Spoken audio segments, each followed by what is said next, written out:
Bonjour, Kinamagane Ireland Indigenous, and welcome to another episode of our U.S. Citizenship.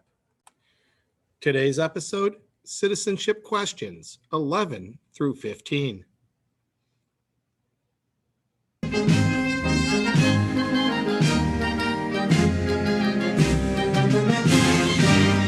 purpose of today's video is to share background knowledge and help you prepare for our U.S. citizenship assessment that we'll take later on in the school year.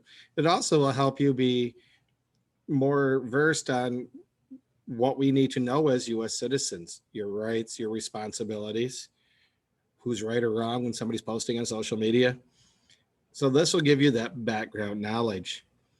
It will include some links, and these will be posted in the Google Classroom, including the slide, so that you could opt to check it out and check out those links on your own as well. So our first question is, what is the economic system of the United States of America? Is it capitalist or free market? That's to be compared to socialism, communism. Communism in particular is a command economy. They say you're going to make this, whereas capitalism or free market, the producers kind of get to choose. We're not a true capitalist system, as the government does have some regulation roles, and for very good reason. So let's check out a link here.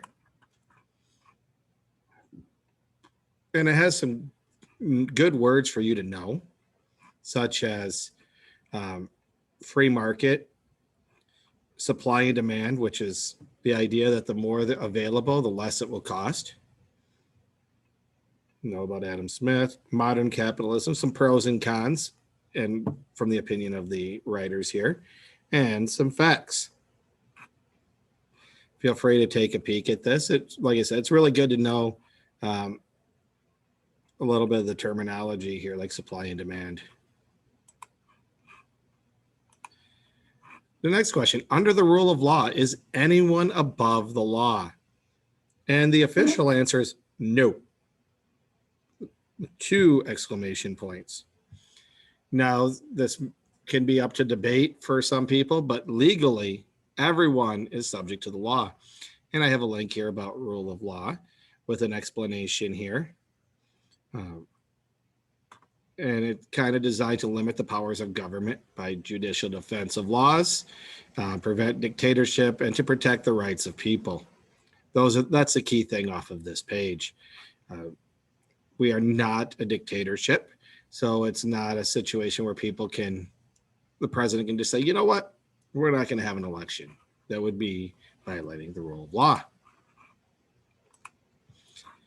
What are the 3 branches of government? And we will be touching on these multiple times throughout this season. And the first one is executive. The executive here in our community would be the chief. For the United States, it's a president. For the city, it's a mayor. For the township, it'd be a township supervisor. It's someone who runs that part of the rule enforcing branch. When we talk about the president, you'll hear that it's not just the president. They do have a cabinet. The legislative branch is the rule-making part. In the United States, we call it a Congress. Here in our community, we call it the Tribal Council. It's the same idea. Tribal Council and Congress do the same thing, just like the chief and the president do the same thing. And finally, at the bottom, there's the judicial branch. That's the courts.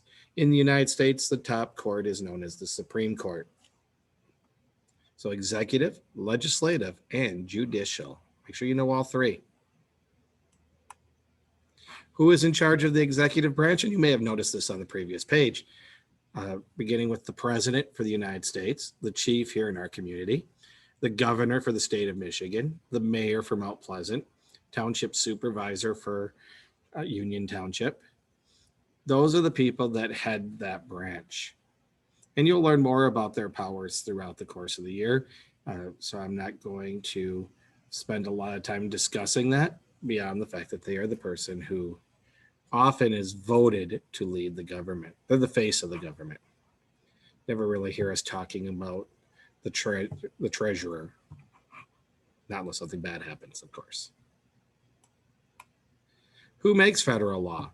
Congress. And the Congress is the Senate and House of Representatives.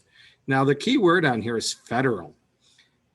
That means the government in Washington, D.C. This is not state law, which would be created in here in Lansing with our state legislature. Although the terms are similar. There's a state Senate and a state House. So let's talk about how a bill becomes law. And you're probably familiar with this video. It's a classic from Schoolhouse Rock. Of course, I don't own the rights to the video. It is linked here in YouTube. But I'm going to play it out for you here. And we're going to learn about I'm Just a Bill here on Capitol Hill.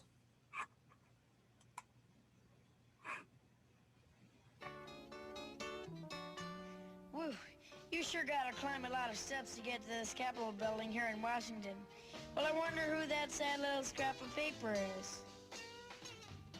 I'm just a bill, yes, I'm only a bill, and I'm sitting here on Capitol Hill. Well, it's a long, long journey to the capital city. It's a long, long wait while I'm sitting in committee, but I know I'll be a law someday. At least I hope and pray that I will, but today I am still just a bill. Gee, Bill, you certainly have a lot of patience and courage. Well, I got this far. When I started, I wasn't even a bill. I was just an idea. Some folks back home decided they wanted a law passed, so they called their local congressman, and he said, "You're right, there ought to be a law." Then he sat down and wrote me out and introduced me to Congress, and I became a bill. And I'll remain a bill until they decide to make me a law. I'm just a bill, yes, I'm only a bill, and I got as far as Capitol Hill. Well, now I'm stuck in committee, and I'll sit here and wait while a few key congressmen discuss and debate whether they should let me be a law. I hope and pray that they will, but today I am still just a bill.